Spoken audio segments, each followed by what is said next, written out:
Hello everyone, it's Old Guardian here. In this video, I'm going to take a look at the best decks to climb to legend if you still want to do so before Madness at the Darkmoon Faire comes out. The last time I looked at the best decks to climb to legend was a little bit over 3 weeks ago. That was before the mage nerf, and now taking a look into all the statistics again, it's actually quite remarkable how little kind of has changed. There have been some changes, but looking at the list of top 6 best decks, 5 of the 6 are the same as they were 3 weeks ago, 3 of those card for card same. 2 have had minor changes, and there's only 1 newcomer to the list. There are of course more decks that are capable of climbing legend than 6, but these 6 are the most consistent ones. Looking at decks beyond these 6, for example, Control Priest has become a little bit better after the mage nerf.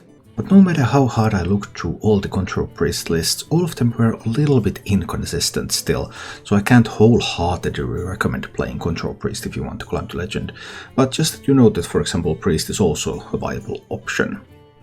But looking at the top 6, the number 6 actually surprises me a little bit, because this is a little bit against the prediction that I made about meta after the mage nerf, because Bomb Warrior, it seems to just be such a sturdy deck. It's still able to perform even though Hunter is not a great matchup, it's not exactly happy about meeting Paladins either, but it just keeps going. It's just such a steady deck to play, and it is card for card the same list that it was 3 weeks ago. Nothing has changed for Bomb Warrior. Bomb Warrior is still doing very well.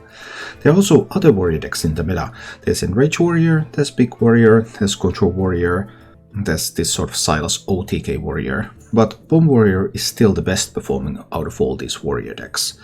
After that, I'd probably say Enrage Warrior would be your second choice if you really want to play Warrior, but it's not quite as consistent as Bomb Warrior. Coming in at number 5 is the only true newcomer to the list, and it's Rogue, and it's Galakrond Rogue.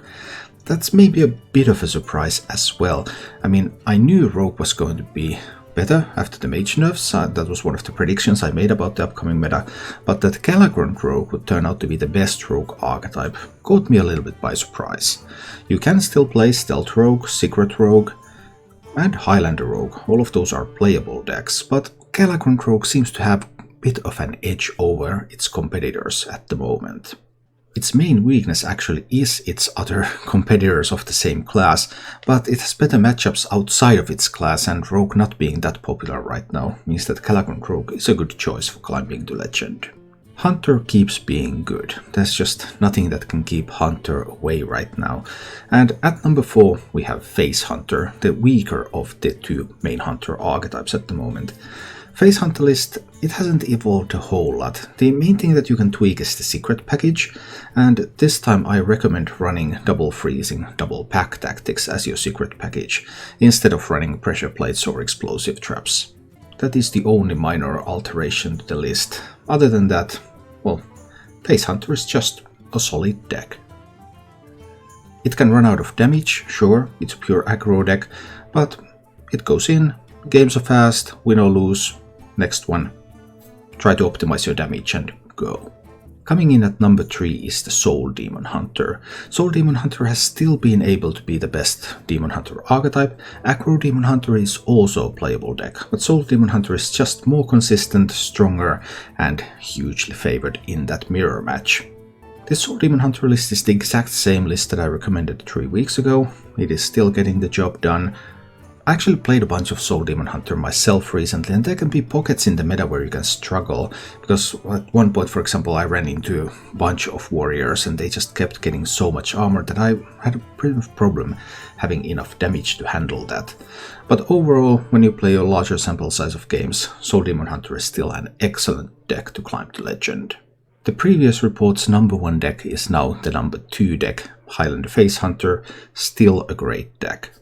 Highlander Face Hunter just has that reach, so that even though something like Paladin and Demon Hunter can be difficult sometimes to tackle with, but Highlander version with Zephyrus, with Dino Tamer Bran, you just have so much power in this deck that you can surprise even your weak matchups occasionally. Compared to where the archetype was 3 weeks ago, Toxic Reinforcement seems to be a better pick at the moment, because that allows you to push through these slower matchups much better. And the number one deck in the game, it is exactly as I predicted what would happen after Mage was nerfed. Libram Paladin has become the best deck in the game.